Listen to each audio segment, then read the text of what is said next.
All right. Hello and welcome to your private video. This is for an anonymous patron, and in particular, this person has chosen for me to watch some what I feel are pretty intellectual videos.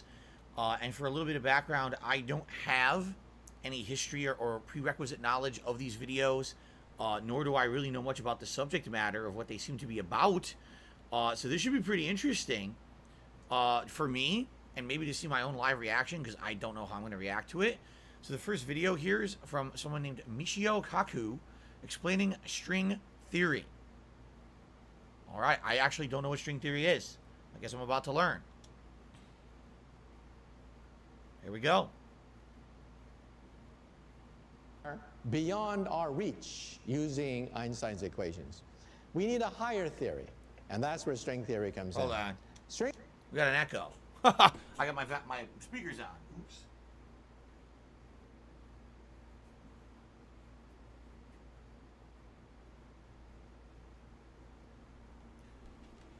We certainly don't need a giant echo chamber. All right, ready? String theory takes you before the Big Bang. Okay. Before Genesis itself. Huh. And what does string theory say? It says that there is a multiverse of universes. Really? Where did the Big Bang come from? Well, Einstein's equations give us this compelling picture that we are like insects on a soap bubble. A gigantic soap bubble which is expanding. Okay. And we are trapped like flies on flypaper. We can't escape the soap bubble. Huh. And that's called the Big Bang theory. Really? String theory says there should be other bubbles out there in a multiverse of bubbles. When two universes collide, it can form another universe. When a universe splits in half, it can create two universes, and that, we think, is the Big Bang. The Big Bang is caused either by the collision of universes or by the fissioning of universes. Of course, now this begs the question, where did all the universes come from at first? What created them to begin with? In what plane or where are they floating about, colliding and separating? If there are other dimensions, if there are other universes, can we go between universes? Well, that, of course, is very hard. However, Alice in Wonderland gives us a possibility that maybe one day we might create a wormhole between universes. This is a wormhole. Think of taking a sheet of paper and putting two dots on it. The shortest distance between 2 points is a straight line. Unless you fold the But paper. if I can fold that sheet of paper, then perhaps I can create a shortcut through space and time, called a wormhole. This is a genuine solution of Einstein's equations.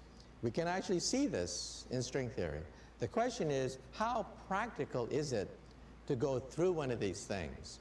And for me, thinking about this, you're making a lot of assumptions. You're assuming, I mean, a piece of paper is a 3D object, but it's a 2D plane on a 3D object. See? So when you say fold the paper, I mean, yeah, 3D, but I don't know. I don't know if that could work. Anyway. We don't know. In fact, there's a debate among physicists today. Stephen Hawking, many physicists are jumping into the game of trying to figure out whether it's physically possible to go all the way through a wormhole. Because if you could, then you might be able to use this as a time machine. Since string theory is a theory of froze. You saw that, right? everything. The video froze. What the hell? What the hell? Did my Xbox just freeze? It did. What just happened? I was watching the video and my Xbox turned off. Why? What in the hell? My Xbox Series X doesn't want me to examine string theory. Uh-oh. What just happened? My Xbox Series X is like, no, you can't examine these very serious issues. Absolutely not. You cannot do that. What, dude? What the heck? That has not happened before. My Xbox has not just turned itself off like that before. I don't even know what happened. It's obviously turning right back on with no issue. Let me make sure that the power cord's not loose.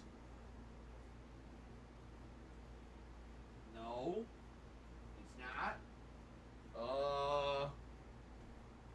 Weird. Weird to say the least. That was really weird, right?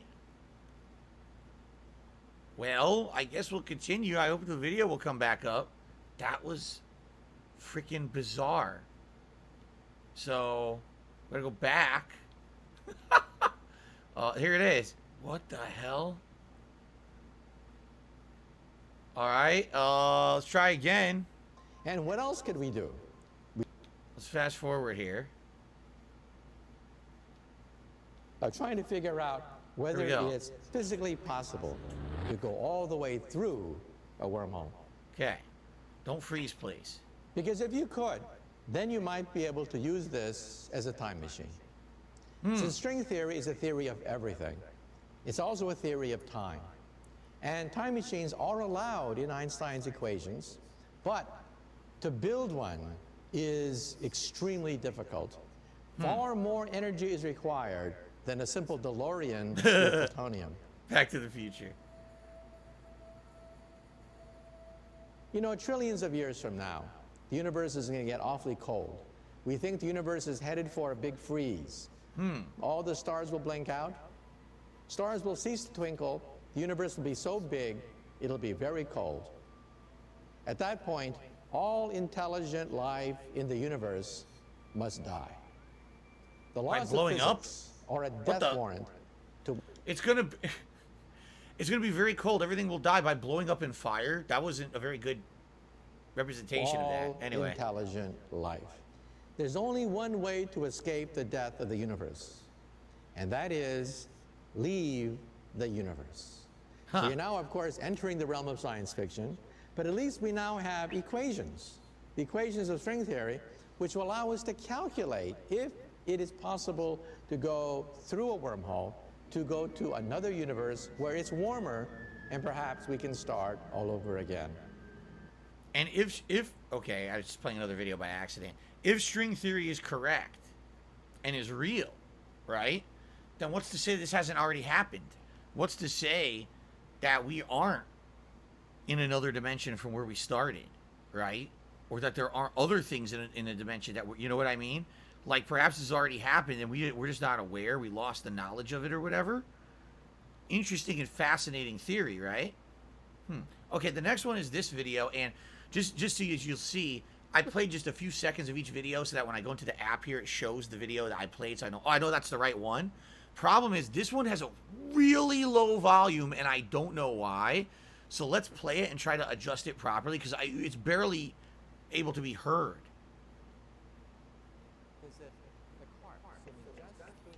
So here we go. Let's reset. I think I've maxed my volume, and I can barely hear it. I'll try to up the volume on the stream as well here. Let's see. All right, let's see here. Your extra dimensions is front and center in the scientific. I gotta be quiet, or else I won't be able to hear it. Science fiction. I want to understand how it works, string theory, and fundamental physics, and then potentially in cosmology in large extra dimensions. How significant is this in our understanding? Let me tell you a story. When I was a child growing up in San Francisco area, I used to visit a Japanese tea garden and visit the carp swimming just beneath the lily pads in a two-dimensional pond. I used to spend hours looking at them. They would swim forward, backward, left and right. Their eyes were to the side, and they couldn't see me. I was in the third dimension. I was in hyperspace. They were totally unaware that there was a universe beyond their pond. Right. And then I thought, well, what happens if I reach down and grab one of the fish? Lift the fish up. Maybe that fish was a scientist. And the scientist would say, bah, humbug, science fiction. There's no world of up. Up does not exist. Well, I would grab this scientist, lift them up in the world of up, hyperspace, the third dimension. What would he see? He would see beings breathing without water, a new law of biology. beings moving without fins, a new law of physics. And then I would put the fish back into the pond. What kind of stories would he tell? Well, today, we physicists believe, we cannot prove it yet, but we are the fish. We spend all our life in 3 dimensions. We go forward, backward, left, right, up, down, thinking that anything beyond our pond, anything beyond our little puny universe is science fiction. We say, bah, humbug. We can't say that anymore. Right. The concept of higher dimensions now is the biggest game in town. You see, in 3 dimensions, there's not enough room to put all the laws of physics. But when you go to this larger pond, this pond of hyperspace, then all the laws of physics just fit together like a jigsaw puzzle. In our 3 dimension, the laws of physics are there. We can explain things, but there are lots of pieces that seem to be random, that you have to enter constants by hand, and so you might have 30 or so constants of physics and more in cosmology, and they look like they all have nothing to do with one another. That's right. That's fascinating because how many times when you're growing up or you're in school and you're taught, nah, this is just definitively true or false, what you're learning, right? Oh, you're learning a formula, you're learning this. And now you grow up and you come out and find out, actually, a lot of the things that we know that are scientific are based on assumptions that always just work, but they just work. Why? We don't know. We actually don't know the explanation behind everything. We think, oh, science is so foolproof and everything. And in reality, we've guessed a lot, and since the guesses keep working, we just make that, like he said, make that a constant in the equation that's manually entered in. But what is the constant? What does it mean? We don't know. So you got to assume there's more than just the 3 dimensions we know. And that's fascinating, being an adult now and knowing that. When I was younger, I used to think everything was certain, everything was drawn out, everything was proven. And now it's kind of the opposite. Your mind gets blown as you get older. You realize that's not the case. Think of a crystal. Let's say a crystal, a beautiful crystal, shatters and lands on a tabletop. And they're little insect-like flatlanders living on this tabletop. And they say, let us reassemble the crystal. Well, they bring it together, and then they have one crystal. It's called the quantum theory. They assemble other pieces of the crystal. It's called relativity, theory of space-time. But then they try to bring these 2 chunks together, and they cannot. No matter how they bring these chunks together, they cannot. And then one day, someone says, let us go to the world of up. Let us move one crystal up. 3 dimensions. And then put it into the 3rd dimension, and it will create a beautiful unified crystal. That's where we are today, we think. We live in a 3-dimensional world. We see pieces. We see the electromagnetic force. We see gravity. We see nuclear force. Little pieces of this unified field theory. We bring them together. Now we have the theory of the quantum theory, the theory of the small, the theory of atoms. We have the theory of Einstein, the theory of space, time, relativity, but they don't fit together until you go into hyperspace, and then they fit together beautifully. So when they fit together, what does that mean? We now learn that we need 10 or 11 dimensions, only 3 of which, or 4 can include time, that we have. And so there's as many as 6 smaller dimensions. And what's happening in those dimensions? Why do you need 6 in string theory? Well, today we see the world as very broken. We see pieces of it. But at the beginning of time, when the universe was first created, that's when the crystal existed in its perfect form. We call it the superforce. A single superforce held this crystal together, but then we had the Big Bang, which shattered this crystal, giving us the shattered universe of today.